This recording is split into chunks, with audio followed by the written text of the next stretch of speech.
Let's review putting the bedside commode over the toilet. When you go to do that, you're going to lift both the toilet lid and the toilet seat. Now, when you push this back over the toilet, sometimes you want to push it back further to line up the holes. If you need to do that and you don't have the room, this bar here can be removed. This is to kind of protect you when you're using it as a bedside commode, but here you'll have the toilet back for back support. So this bar can be removed to get it moved back further over the toilet. Now, this actually will fit over this without me removing it. I have adjusted it for the appropriate height, so I'm going to put it right back over the toilet here, and then I'm going to lift the seat.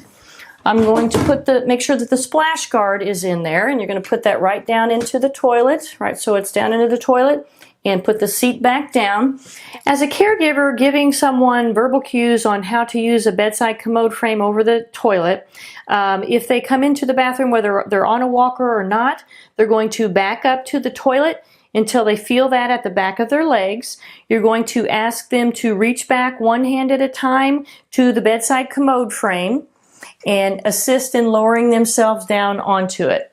Now, when they go to get up, you're going to want to give them verbal cues to scoot forward so that we're getting our weight forward. We're going to push up with our hands, bringing our head and shoulders forward, coming up and grabbing the walker one hand at a time.